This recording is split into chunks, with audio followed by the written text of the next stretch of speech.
সামনের মাসের 6 তারিখে আসবো আমি বাড়িতে, ও সোনা বউ লাগাইও না আগুন তোমার শাড়ি। কষ্ট রে, একটু ডিসকাউন্ট দে না ভাই, আমি তো তোর রেগুলার কাস্টমার।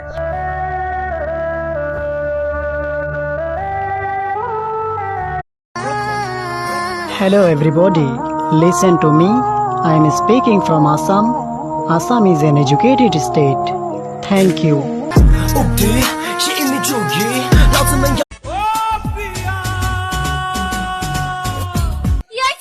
রাগুন জলদি খাবো।